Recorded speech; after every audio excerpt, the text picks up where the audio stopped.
दोस्तों SSC GD के 2025 के लिए ऑनलाइन आवेदन शुरू हो गए हैं। अगर आपने अभी तक इसके फॉर्म को नहीं भरा है तो जल्दी से इसके फॉर्म को भर दीजिए, क्योंकि दोस्तों बाद में इसकी वेबसाइट जो है उस पर लोड बहुत ज़्यादा हो जाता है और तब उस टाइम पर फॉर्म भरने में बहुत ज़्यादा दिक्कत होती है। इसीलिए आप अभी अपने फॉर्म को भर दीजिएगा।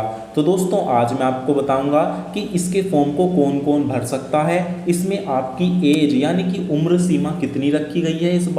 इस बार के फॉर्म को भरने के लिए आपकी डेट ऑफ बर्थ कितनी होनी चाहिए और किस कैटेगरी के बच्चे को कितना रिलैक्सेशन मिलेगा और खासकर से लड़कियों को यहाँ पर कितना रिलैक्सेशन दिया गया है। तो चलिए साथियों अब मैं आपको बता देता हूँ। तो दोस्तों एसएससी जीडी देखिए आप 2025 की वैकेंसी, इसमें जो नॉर्मल एज है वो 18 से 23 साल रखी जाती है सभी कैंडिडेट के लिए। तो दोस्तों इसमें जो कैलकुलेट होगी एज वो 1 जनवरी 2025 से आप कैलकुलेट करना।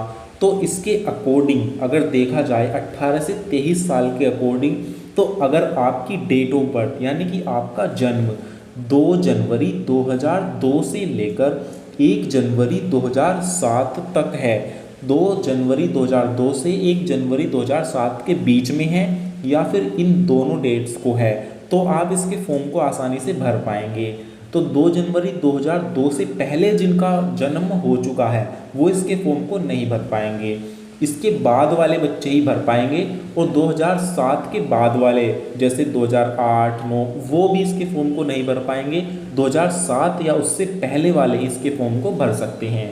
तो 1 जनवरी 2007 से पहले वाले इसके फॉर्म को भर सकते हैं या फिर इस डेट तक के। तो इस चीज़ का आपको ध्यान रखना है। दोस्तों अगर अब भी आपकी समझ में नहीं आया है तो आप मेरे से अपनी डेट ऑफ बर्थ लिख दीजिएगा कमेंट में, मैं आपको बता दूंगा। दोस्तों अब देखते हैं यहाँ पर एज में छूट के बारे में। तो अगर आप ओबीसी में हो, आपकी जो कास्ट है वो ओबीसी में आती है, तो आपको इसमें 3 साल की छूट मिल जाएगी। तो 3 साल की छूट मिलने का मतलब है 2002 में अगर 3 साल की छूट मिल जाएगी तो यहाँ पर आप इसको ऐड कर दीजिएगा। तो यहाँ पर जितना भी आएगा यहाँ पर आपका 2000 आएगा या फिर 1999 आएगा। तो इसी लगभग एज में आपको जो है यहाँ पर 3 साल की छूट मिल जाएगी। तो यहाँ पर आप देख सकते हैं 2 जनवरी 2002 है, तो यहाँ पर आपका जो है डेट ऑफ बर्थ इसमें 3 साल माइनस कर दीजिएगा, तो यहाँ पर आपका हो जाएगा यहाँ पर 2 जनवरी 1999।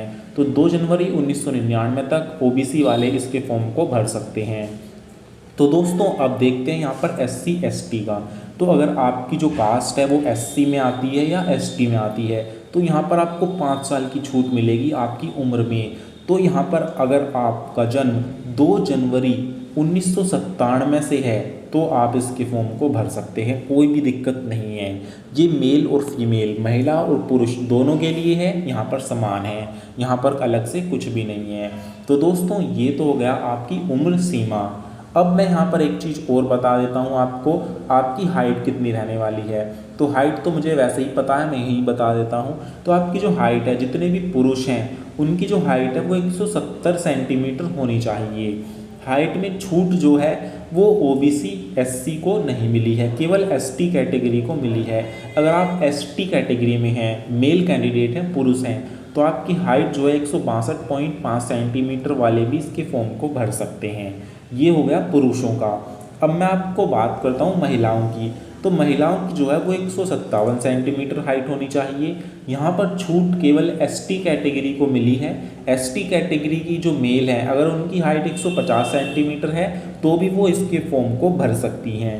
ये है दोस्तों आपकी हाइट और एज का क्राइटेरिया SSC GD भर्ती 2025 में। तो साथियों यहाँ पर ये चीज़ है। दोस्तों इसके फॉर्म की जो लास्ट डेट है वो मैंने आपको पिछली वीडियो में भी बताई थी। आपकी 15 तारीख इसकी लास्ट डेट है। 15 अक्टूबर तक आप इसके फॉर्म को भर सकते हैं। तो 15 अक्टूबर तक कभी भी आप भर दीजिएगा। तो दोस्तों इससे जुड़ी नई जानकारी सभी चीज़ें मैं आपको बता दूंगा, इसीलिए आप चैनल को सब्सक्राइब कर लेना।